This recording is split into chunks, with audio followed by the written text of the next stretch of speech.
Voilà, bah merci, merci à vous trois, Bruno Lombard, Lucilla Sebastiani et Jean-Paul Rouvray, de nous accorder ce temps ce soir.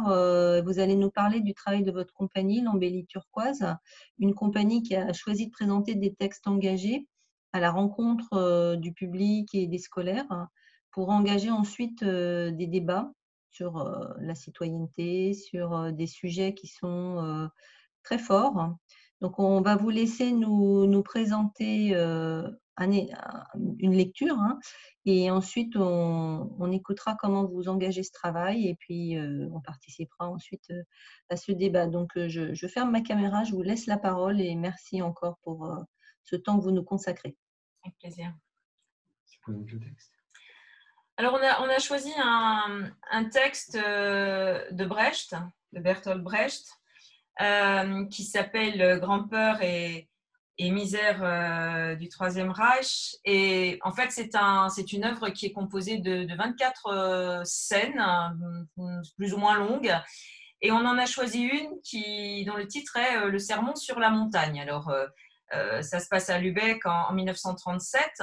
Et cette petite pièce, cette petite scène se passe dans une baraque de pêcheurs.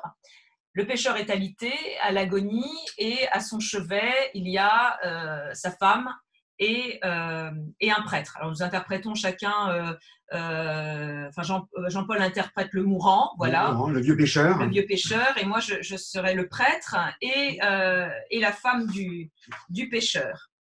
Voilà. Et Brecht a essayé en fait de mettre en valeur en fait dans quel état étaient les gens à l'époque en fait quand ils voyaient le nazisme monter de plus en plus. Voilà. Donc il y avait une sorte de peur, de crainte, de méfiance.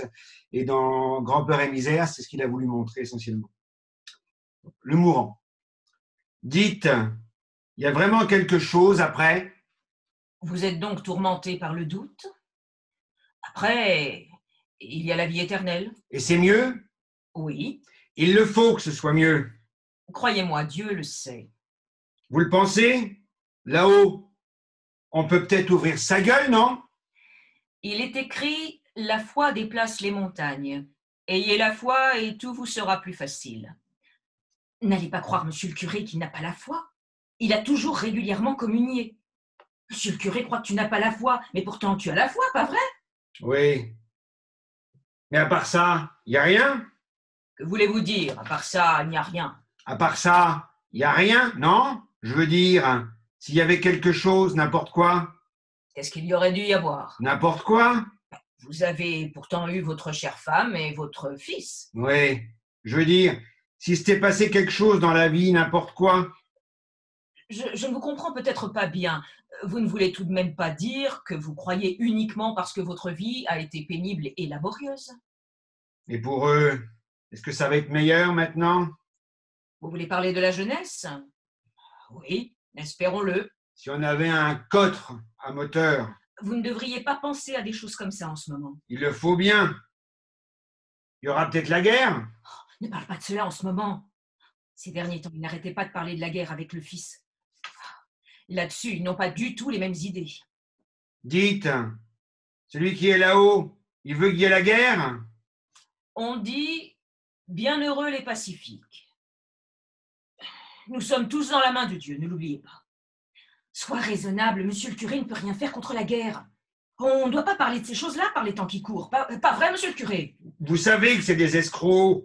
Je n'arrive pas à trouver un moteur pour mon bateau. Ils vont dans leurs avions, les moteurs pour la guerre, pour la boucherie.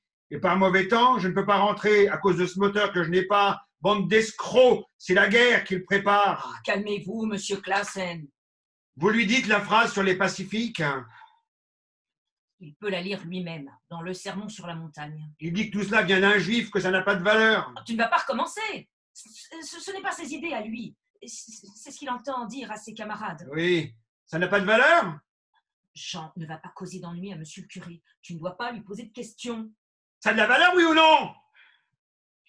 Il est aussi dit dans les Écritures, rendez à Dieu ce qui est à Dieu et à César ce qui est à César. Voilà. Ça, c'était l'extrait du texte. Et maintenant, je vais essayer de vous parler en fait de ce qu'est la parole citoyenne et comment on peut, grâce au théâtre, en fait, faire émerger cette parole citoyenne. Voilà, je vais essayer de faire quelques détours. J'espère que je serai suffisamment clair. S'il y a des questions, évidemment, on ne va pas hésiter à les poser et puis on pourra discuter autour de ça. Donc, merci. Alors, on va peut-être allumer nos caméras, comme ça vous aurez moins l'impression de parler tout seul. Oui, c'est ça, voilà, c'est ça. Là, vous pouvez, on a l'habitude, Dominique, voilà. On sait faire. Non, mais comme ça, c'est plus sympa de se voir. Oui. Donc, voilà. Merci. Donc, qu'est-ce qu'une parole citoyenne? À la question qui est posée, donc je dirais que je crois que tout le monde sera d'accord pour dire qu'une parole citoyenne est d'abord une parole partagée et respectée, en ce sens qu'elle s'établit dans un cadre politique, dans le cadre d'une société, d'une institution, régie par ses lois, ses règles, et qu'à cet endroit, chacun est libre et chaque parole est bonne à dire et à entendre. Et puisqu'il s'agit ici de théâtre, peut-être que nous pourrions poser cette question autrement. On pourrait dire, par exemple, comment le théâtre peut aider à faire éclore cette parole chez des jeunes adolescents et au-delà, chez des adultes. Tout d'abord, je dirais par sa promotion. Promouvoir le théâtre, c'est décider de faire entendre une parole citoyenne au travers d'œuvres théâtrales qui, chacune à son endroit, interrogent les différentes difficultés qu'une société rencontre. Le théâtre n'est pas le seul support pour faire émerger toutes ces réflexions, pour faire entendre toutes ces interrogations. Je dirais que tous les arts y participent, mais comme nous sommes ici pour parler du théâtre et vanter tous les mérites du théâtre, je vais essayer de montrer comment, à son endroit, le théâtre peut y parvenir. D'abord, je dirais que le théâtre offre, par la multiplicité de ses œuvres, par le nombre important de ses productions et les formes nouvelles qu'elles imposent, une sorte de panorama sur les différents problèmes que peut rencontrer une société. Et je dirais ensuite que parmi tous les arts, il est peut-être celui qui permet d'interroger le plus ces problématiques. D'abord par sa forme, puisque le théâtre se sert essentiellement du dialogue, il se sert de l'oralité, il force à entendre l'autre et il oblige à se faire écouter de l'autre. Il oblige donc à faire entendre sa voix parlée, mais aussi cette autre voix qui est celle de la direction que nous voulons donner à notre propre vie. Je dirais aussi que de tous les arts, le théâtre est le mieux placé, puisque de tout temps, il explore l'âme humaine et les multiples sujets inscrits dans chaque société et qui préoccupent l'âme humaine. On y trouve des pièces traitant de l'être, de la famille, de l'adolescence, de la vie, la mort, l'éducation, la peine de mort, l'infanticide, le racisme, l'homophobie, la solitude, l'esclavage, le droit des hommes et des femmes, l'adoption, le mariage pour tous, le pouvoir, la politique, etc., etc. Et le théâtre existe chez les petits, chez les jeunes et chez les grands. Il y a du théâtre pour tout le monde et au théâtre, nous faisons feu de tout bois. Au fond, je dirais que le théâtre aborde tous les sujets puisque le théâtre est toujours en lien direct avec son époque. Il est dans le présent et toujours en lien avec des sujets qui occupent le présent. Depuis le présent, il peut être amené à interroger et le passé et le futur. Nous retrouvons tous ces sujets chez les auteurs contemporains, mais aussi chez les anciens, car j'ai envie de dire que ce sont toujours les mêmes sujets qui préoccupent les auteurs de théâtre, le vivre ensemble. Le théâtre est là pour aider au vivre ensemble.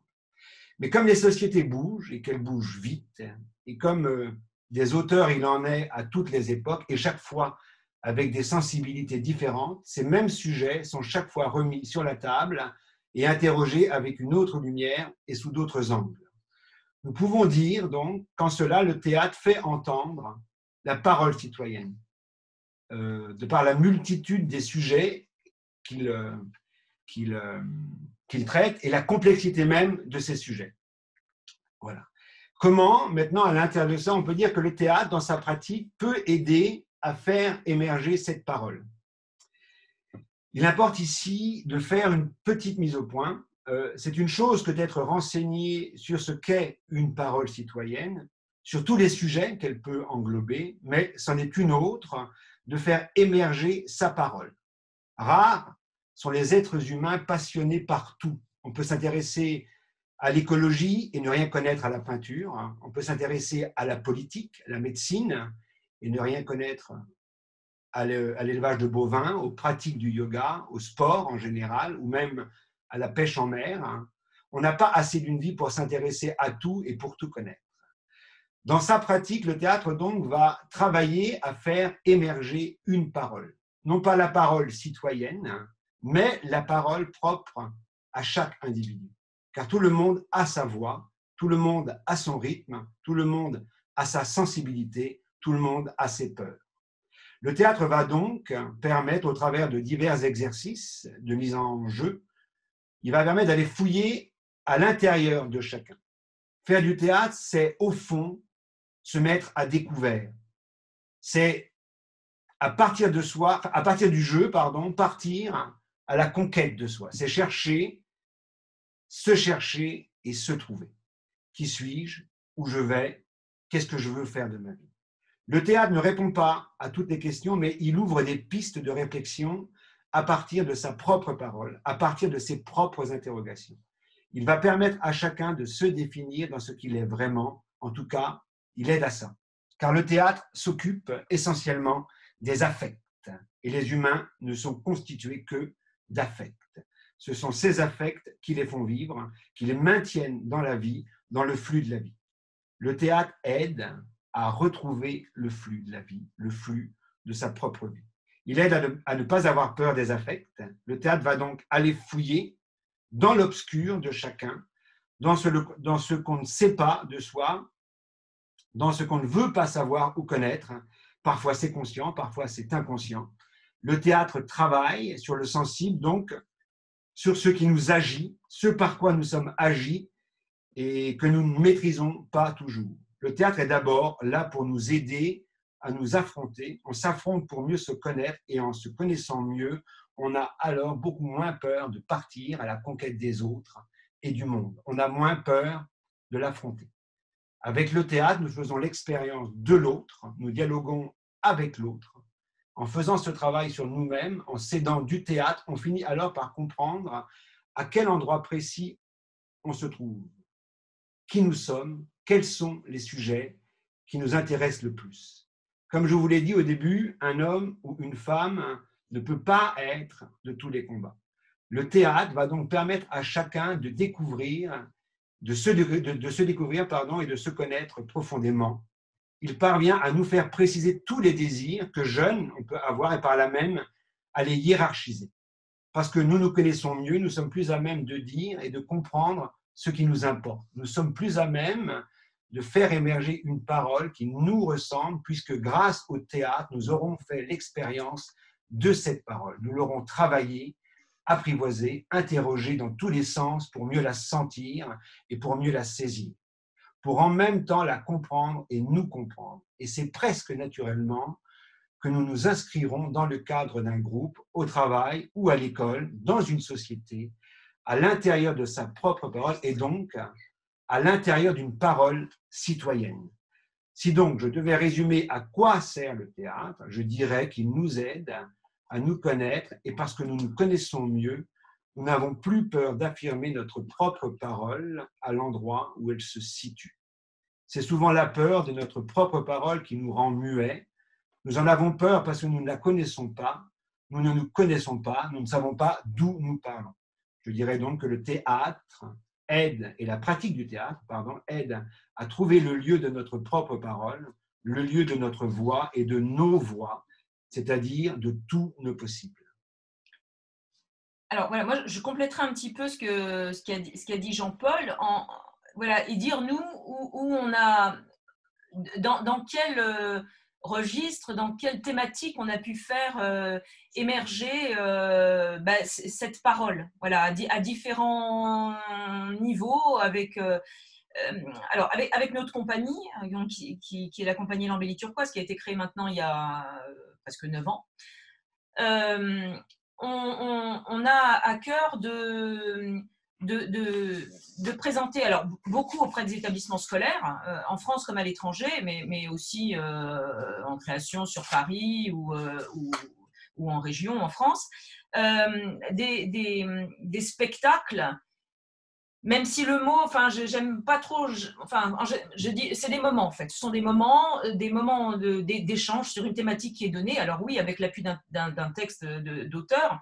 Et on fait toujours suivre ces débats, enfin on ne nous l'a jamais refusé en tout cas, par ces spectacles, par des débats, enfin qui sont en fait voilà, encore des moments d'échange avec le public, avec les élèves, avec les enseignants, parce que les thématiques que l'on porte sont des thématiques difficiles et il est absolument impossible de dire au revoir, on va dire, après le dernier mot du texte. Voilà, c'est difficile. Donc on s'est entouré, parce que les liens se sont faits très naturellement avec des ONG internationales qui spécialisent des thématiques.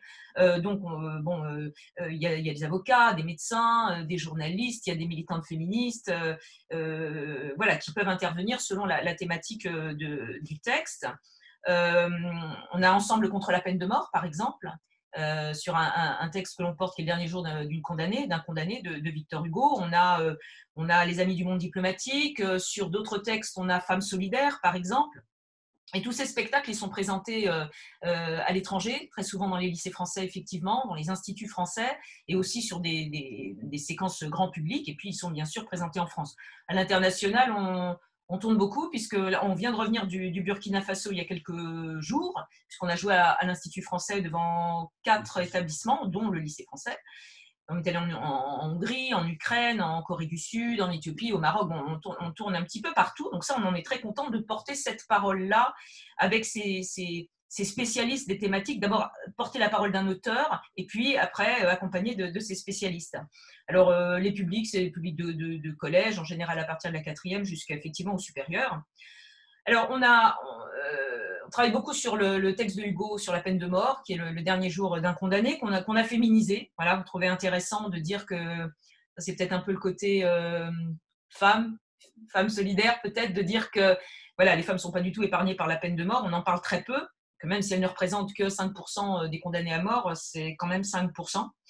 Voilà, ce spectacle, il est né en 2015 au Festival d'Avignon. Il a reçu le référencement de l'Académie de Paris. Donc, on est très fiers de porter ce spectacle. L'avoir joué en Éthiopie, par exemple, au mois de janvier, ça a toujours du sens, mais en Éthiopie, ça avait vraiment énormément de sens puisque le pays n'est pas abolitionniste.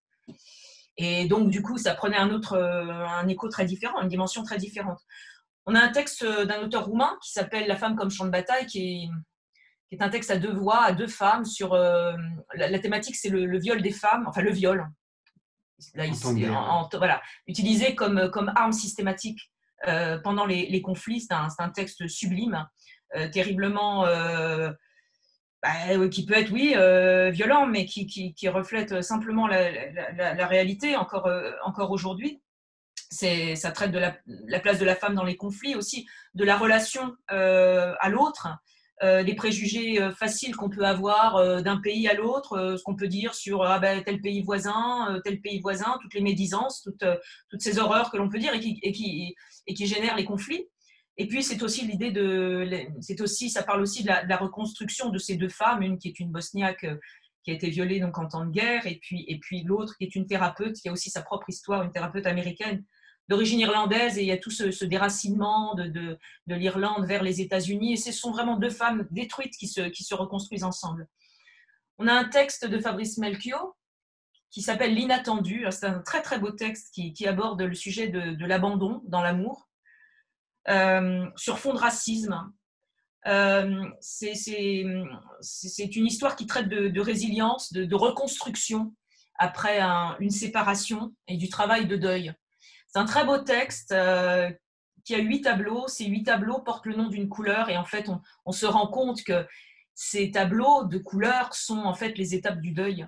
Et on voit comment c'est difficile de traiter d'un deuil et d'en sortir. Ensuite, on a un autre texte qui est Médée. Alors, Médée, c'est très connu, et on a trouvé très intéressant, on l'appelait Médée du fond des mers, d'allier un texte très ancien, le texte de Sénèque, et de faire un Médée contemporain. Et un Médée contemporain avec une belle passerelle de 2000 ans d'écart. 2000 ans, voilà.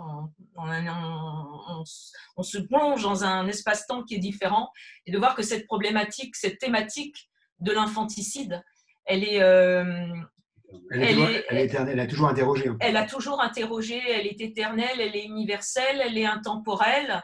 On a eu affaire dans des débats auprès de jeunes lycéens à une femme qui était une femme gynécologue à la retraite maintenant et qui a eu beaucoup affaire à des femmes infanticides. Elle les visitait en prison. Et toute cette parole qui a été apportée a vraiment fait beaucoup de bien aux étudiants. C'est très important, cet échange-là. Ils ont pu poser plein de questions. Ça a pu même tourner un moment en forum des métiers. Voilà. Ça veut dire que la parole, elle était libre à cet endroit-là. Et que poser une question très intime sur ce que peut être une relation avec quelqu'un, une relation intime avec quelqu'un, la poser devant 150 élèves, garçons comme filles, on s'est dit, ça rigole pas, alors ça veut dire que peut-être que la poser à cet endroit-là, ça veut peut-être dire qu'il n'y a pas la place à la maison pour poser cette question-là qui est extrêmement intime, et que de la poser devant 150 de ses collègues et lycéens, eh bien, voilà, ça prenait du sens. Il y avait de la place à cet endroit-là pour poser ces questions-là. Et c'est exactement ça qu'on veut développer. Voilà. Pareil pour la peine de mort. Sur le Hugo, je me souviens l'avoir joué à Courbevoie devant des premières. Et le prof de lettres à la sortie m'a rejoint, m'a dit, mais vous savez, j'ai eu un élève, un grand gaillard de 16 ans qui est venu, qui a été bouleversé par le spectacle, le texte de Hugo est effectivement très fort, et puis par ce qui s'en est dit après avec l'ONG qui nous avait accompagnés. Et il lui a dit, mais tremblotant, mais je suis arrivé à ce spectacle avec des idées reçues, mais c'était les miennes quand même. Je suis pro-peine de mort. Après ce que j'ai vu, après cette souffrance sur ce texte, après ce qu'un expert peut nous en dire, une militante abolitionniste de plus de 40 ans de militantisme, très tremblotant devant son prof, il lui a dit, mais je suis en train de changer d'avis, je ne me suis pas rendu compte, j'ai un avis formaté sur une chose que je ne connais pas. Donc c'est très important, voilà. Et on a un autre spectacle qui s'appelle Dégraisser, je t'en laisse parler 2 petites secondes, Jean-Paul.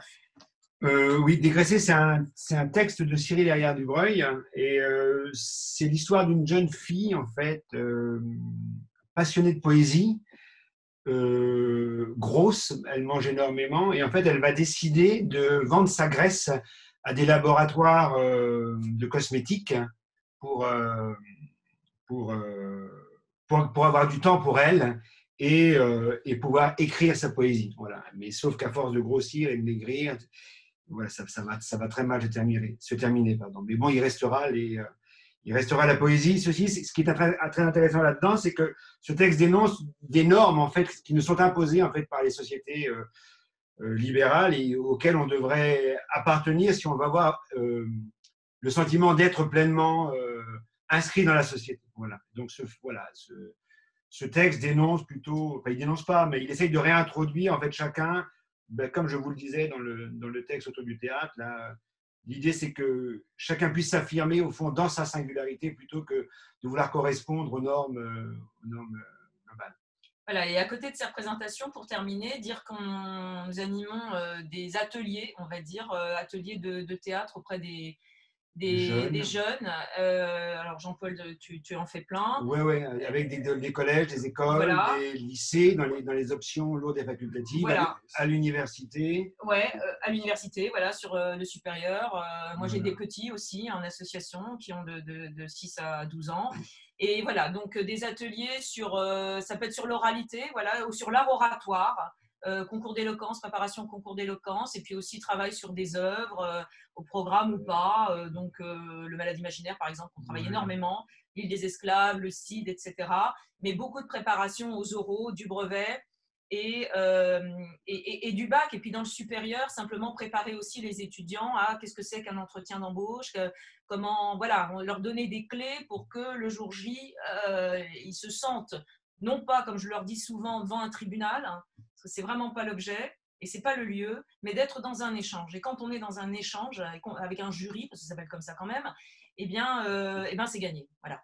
De leur faire avoir cette confiance-là. Voilà. On a peut-être été un petit peu long, je ne sais pas.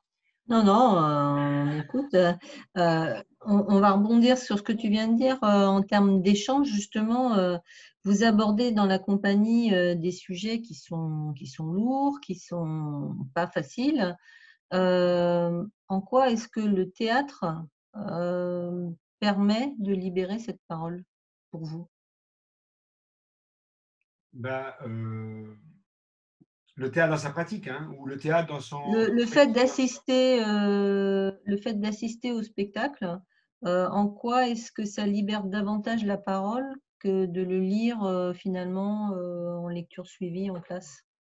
Ah ben parce qu'il y a l'incarnation, c'est Ouais. deux choses très différentes. L'incarnation, elle permet d'accéder à d'autres dimensions du texte. Je veux dire, il y a le texte, si on le lit chez soi, on l'entend à un endroit. Quand on le voit jouer, c'est pas depuis sa subjectivité, en fait, c'est depuis celle d'une autre.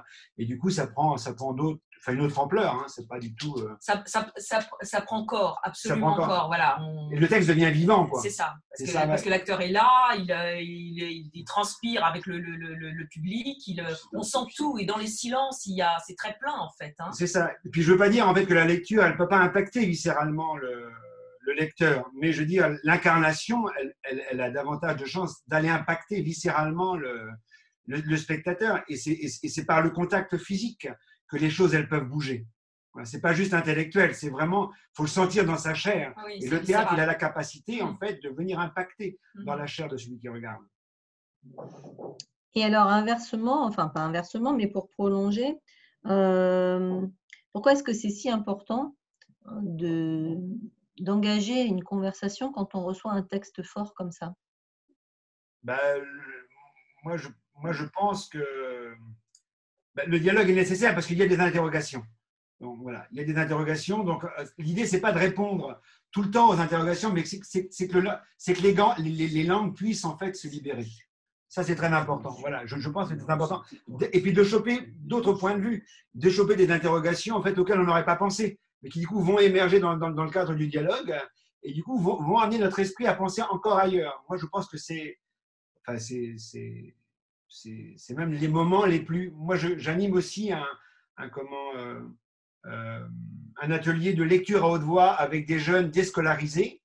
Et on lit à haute voix avec eux. Et des fois, c'est pas évident parce que les jeunes déscolarisés n'ont pas tout le temps une lecture qui est très fluide. Et je me rends compte en fait que les moments les plus passionnants, parce qu'après en fait ils ont un questionnaire auquel ils doivent répondre, mais que les moments qui sont les plus passionnants en fait c'est ce dialogue entre nous où en fait ils ont accès aux thématiques, enfin aux thématiques principales de la pièce, mais aussi aux sous-thématiques de la pièce, et qui posent question, qui vont leur permettre de faire des liens avec le réel, entre la pièce et aujourd'hui, qui vont permettre de donner de faire des comparaisons avec d'autres situations. Moi, je trouve que ce dialogue à cet endroit-là, il est juste passionnant. Et puis il enrichit la pièce. Alors je vais laisser la parole aux collègues, hein, prenez le micro, c'est le moment de l'échange, justement, il faut en profiter. Bonsoir. Moi, j'aurais voulu savoir, en fait, je suis en primaire, je suis enseignante en CM2 à Abidjan, et quelle pièce vous conseilleriez pour des CM2, enfin, pour aborder des thèmes À quelle pièce? aussi forts? Quel texte? Quel texte? Oui. Un titre comme ça, c'est compliqué de le donner. Moi, j'en ai écrit pour des CM2, donc je pourrais vous les envoyer s'il n'y a que ça. Autour du rapport garçon-fille. Voilà. Ah oui, par exemple. Voilà. On avait développé tout un projet avec une école, un collège et un lycée et l'université, parce que l'idée, en fait, c'est de voir comment en fait, le théâtre peut impacter sur le développement en fait, intellectuel et sur l'assurance de soi dans une sorte de continuité comme ça. Moi, je vous dirais qu'il faut aller voir en fait aux éditions théâtrales. Ils ont un comment, j'allais dire un rayon jeunesse, mais ils ont une édition jeunesse qui est très très riche avec tous les sujets qu'on peut trouver autour de l'enfance, la difficulté du collège, le racisme, l'homosexualité, sur tous les sujets, ouais, sur le rapport garçon-fille, sur la peur, sur l'amour. Donc moi, si vous allez en fait sur le site des éditions théâtrales, vous avez en fait, voilà, il y a l'édition jeunesse, et là-bas, vous aurez vraiment tous les sujets. Voilà. Il y en a d'autres aussi, hein, vraiment, il y en a d'autres, mais là, ils sont très riches, quoi, ils sont très fournis. Car moi, avec les petits que j'ai le mercredi, qui ont entre 6 et 12-13 ans, on est cette année sur le malade imaginaire, donc dans une version très écourtée, mais c'est très intéressant parce qu'en fait, c'est pas évident la langue de Molière, surtout à 8-9 ans ou même plus jeune. Donc du coup, on s'amuse à traduire un petit peu. Je leur dis, mais en fait, qu'est-ce que vous entendez là et comment vous le diriez-vous?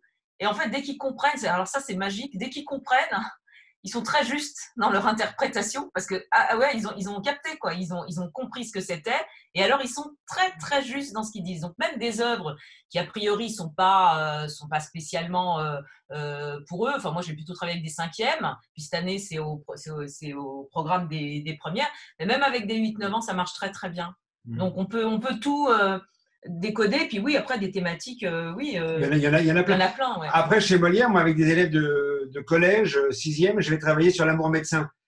L'amour médecin, vous enlevez en fait l'acte central, le deuxième acte. Vous ne conservez que le premier acte et le dernier acte. Ça fait une pièce super. Hein. C'est des rythmes très rapides, c'est très drôle, c'est très efficace et les jeunes adorent. Vraiment, ils adorent. Donc, on peut vraiment aller chercher chez des auteurs déjà classiques, faire des montages. Voilà, Après, ça dépend en fait sur quel genre de thématique vous voulez travailler, quoi. Mais il y a vraiment à faire, hein. Il y a beaucoup à faire. Et puis en Oui, plus, pardon. non, Il y a une permanence hein, dans le théâtre et souvent il y a des a priori chez les enfants de dire oh Molière, bon, c'est chiant, c'est vieux et tout. Et en réalité, dès qu'on commence à le travailler, il s'éclate et on retrouve les mêmes thèmes, c'est toujours d'actualité. Absolument. Voilà, ils sont très en demande. Hein. Dès lors qu'ils arrivent à décrypter, ah oui, c'est drôlement bien. Ah oui. Et en plus, les jeunes primaires, quand on va travailler avec eux, je ne sais pas comment sont ceux d'Abidjan, mais à Montesquieu, à Herblay, ils apprennent beaucoup et très vite. Ils ont une capacité de mémoire qui est juste hallucinante. Rima, j'avais l'impression que vous vouliez prendre la parole. Oui, en fait, merci Dominique, bonsoir tout le monde.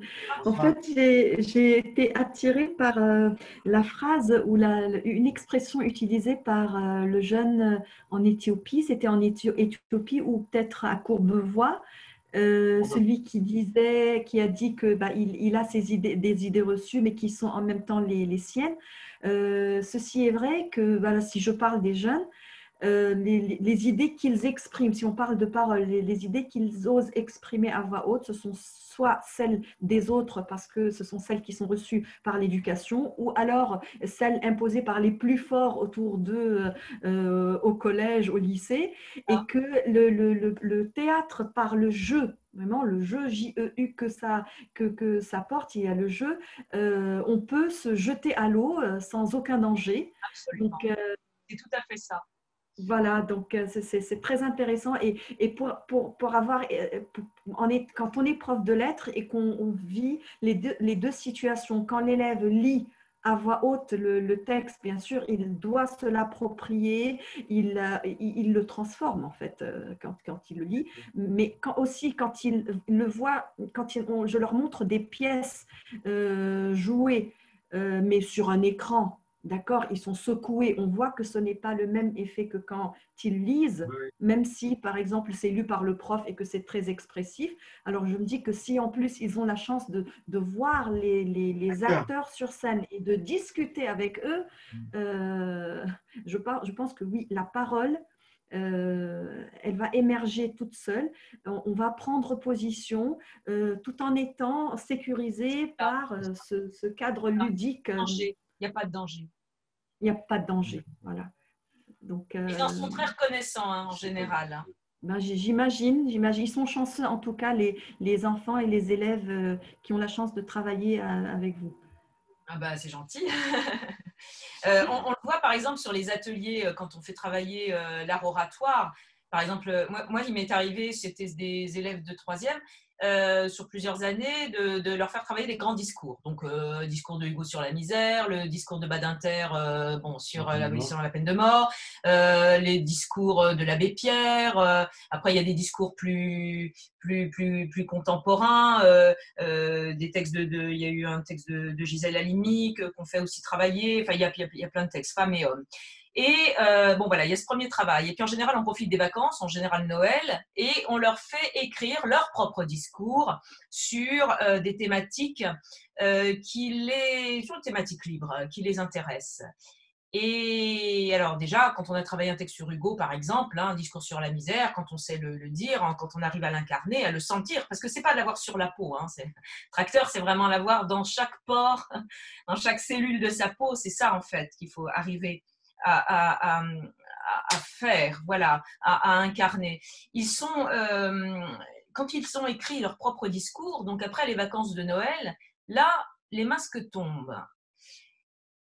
Et là, c'est absolument intéressant parce que dans les thématiques qu'ils choisissent, alors des thématiques sur l'écologie, sur les animaux, la maltraitance animale, mais il y en a aussi sur le harcèlement scolaire, sur les violences conjugales.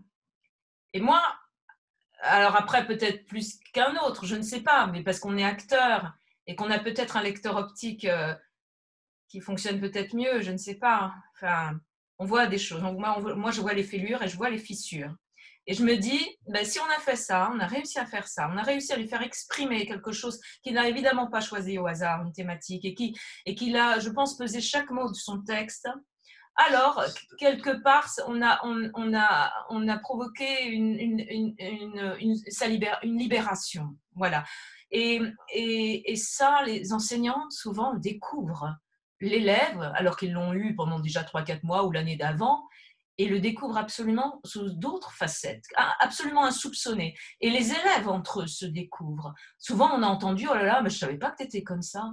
Je ne savais pas que tu étais capable de faire ça. Alors, ben ça, on se dit, ben, c'est réussi. Moi, je veux dire, dans les spectacles ou dans les ateliers, on est toujours un peu comme le petit pousset. On sème des graines. Par exemple, sur la peine de mort, c'est vraiment flagrant. On sème des graines. Nous, on ne dit pas faut absolument être abolitionniste. De fait, on l'est. Nous, on l'est.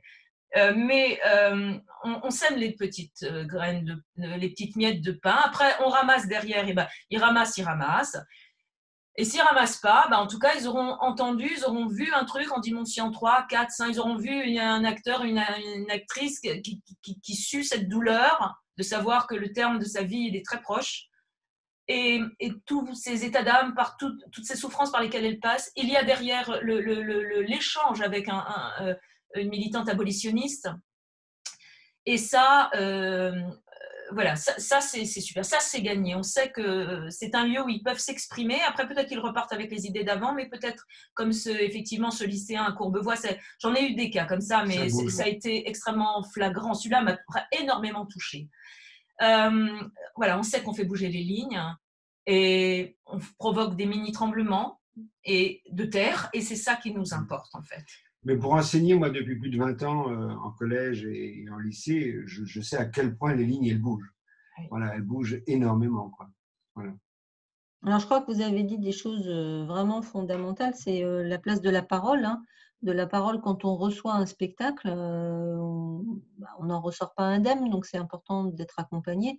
Et aussi la place de la parole et de l'accompagnement pour les élèves quand ils vont eux-mêmes interpréter, et où effectivement, ils ne font pas les choses par hasard, même s'ils n'en ont pas conscience.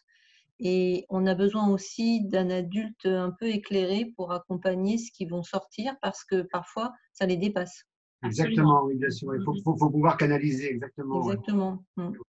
C'est pour ça que les cadres d'improvisation doivent toujours être très, un peu rigides. Il ne faut pas que ça s'en aille n'importe où. Voilà. Donc, il faut bien dessiner le cadre. Ils savent que dans ce cadre-là, en fait, ils ne sont pas en danger. Ils peuvent y aller. Voilà. Et le danger, c'est si on sort de ce cadre-là. Voilà. C'est pour ça qu'il faut toujours introduire une fiction. Et la fiction, pour l'introduire en improvisation, dès le départ, la fiction, c'est déjà, quand on rentre sur le plateau, c'est déjà appeler l'autre par un autre prénom. Et oui. Voilà. Juste ça, ça introduit d'emblée la fiction. Voilà. Tu n'es plus Jean-Paul, tu es… c'est ça, il y a une distance. C'est la mise à distance. Voilà. Et dès qu'on introduit ça, déjà, en fait, l'élève rentre dans une fiction. C'est ce que vous disiez tout à l'heure. En fait, il est dans le jeu, mais étrangement, et du coup, c'est ce qu'a prolongé Lucilla, ce jeu, JEU, ramène au fond au jeu qui est le JE, voilà, fait réémerger l'individu, exactement. Tout en se cachant, en fait, il se dévoile. C'est ça. Un effet de distance, de mise à distance qui permet de projeter des choses qu'on n'aurait pas forcément osé tout seul, quoi. Exactement, c'est ça, oui. Voilà. Oui, j'ai en tête, excusez-moi, un texte, c'est même pas un texte de théâtre, c'est le chapitre 2 de Candide avec un groupe d'élèves de seconde et j'avais l'idée de le faire lire à plusieurs voix, donc entre et les déjà le texte qui choisissait le ton qu'il fallait mettre, ils disaient des choses. Bien sûr, oui, bien sûr, bien sûr. Là, vous ne trouvez pas que c'est un peu difficile de travailler le théâtre avec des élèves de CE1 à distance? Assistance par Zoom. Pas. Par Zoom. Pardon? Par Zoom. Par Zoom, oui, par Meet. Par quoi? Meet. Oui. Ah oui, c'est pareil, mais en vidéo, bah, c'est plus compliqué. Alors moi, je vous dirais que l'année dernière, pendant le Parce que là, confinement… on n'est pas en retour à l'école encore, on est toujours à distance et je trouve une difficulté à le faire avec des élèves de CE1. C'est plus difficile, effectivement. Mais nous, on l'a fait l'année dernière. Alors, du coup, c'était des élèves de 6e au collège. On avait travaillé sur le Pinocchio de Collodi. J'avais fait un montage et j'avais réécrit le Pinocchio. Et c'était plutôt bien. On a fait une pièce radiophonique. Donc, on avait distribué à l'avance, juste avant le confinement, tout le monde avait sa partition. Et donc, de chez eux, chacun, en fait, lisait les scènes. Ensuite, on a fait un montage audio et ça donnait quelque chose de juste super. Non, mais de toute façon, et bien évidemment, à distance, ça génère beaucoup de frustration. Il n'y a pas de souci. Le théâtre, c'est quand même en live. Oui, c'est un montage audio. Nous, on a fait un montage audio. On a, en fait, pas de vidéo, oui. Avec le lycée, on a travaillé sur un montage vidéo, sur une autre pièce. On a fait un montage vidéo où ça, c'était très beau parce qu'il y avait des élèves qui jouaient une partie de la scène depuis chez eux, par exemple dans leur salon, et leur partenaire leur répondait depuis chez eux dans la cuisine. Et c'était vraiment très rigolo. Il y avait des choses comme ça qui étaient vraiment un peu farfelues. Et pareil ici, là, on a fait un montage vidéo, du coup, et on a fait un film qui dure à peu près 1 heure, hein, avec les élèves de lycée en première, pardon. Et avec les élèves du collège en 6e, on a fait une pièce audio qui dure, sur le Pinocchio, qui doit durer 25 ou 30 minutes. D'accord. Oui, c'est sûr qu'il faut que ça soit très cadré parce que comme c'est à distance, il faut vraiment poser un cadre très strict. Oui. On finit par le faire, mais bon, c'est quand même très désagréable et puis ça finit par être… c'est pas ça le théâtre. Oui, c'est ça. Alors, je me demandais aussi si vous utilisez des techniques comme le théâtre forum et c'est oui, à partir de quels âges vous pensez que c'est adapté? Le théâtre de forum, c'est en fonction du sujet que vous déployez. Hein. Le théâtre forum, ça peut se faire à l'école. C'est en fonction des thématiques. Nous, on ne fonctionne pas spécialement par… on n'utilise pas le théâtre forum. Voilà. On ne se sert pas de cette forme-là, mais elle est très efficace. Hein. Elle est très bien. Non, nous, on est plutôt… on prend le parti pris en fait, de montrer un spectacle et ensuite, on crée le forum justement par le biais du dialogue. Quoi. Voilà. On ne fait pas jouer. Voilà. Le théâtre forum, lui, en fait, il joue une petite scène pendant une demi-heure et puis après, en fonction des situations qui sont jouées, on appelle quelqu'un du public, on lui demande s'il aimerait jouer une partie de cette scène-là et comment. Voilà. Nous, on ne fait pas ça. Non, on ne fait pas ça. Il y avait un questionnement plus important par rapport au théâtre forum ou pas? C'était quoi la vraie question? Non, juste je me demandais si vous l'utilisiez et si c'était vraiment adapté à tous les âges en fonction des thématiques ou si c'était… Ouais, moi, je pense vraiment que ça peut être adapté à tous les âges, vraiment. Mais après, c'est juste la thématique, quoi. Voilà, c'est ça. Voilà. Oui, ok, merci. Je pense que ça va même être très rigolo de le faire avec une classe, à l'école. Ça peut être très rigolo de voir une pièce jouée par des petits et de demander à d'autres petits d'aller rejouer les mêmes scènes un peu différemment. Ça peut être super.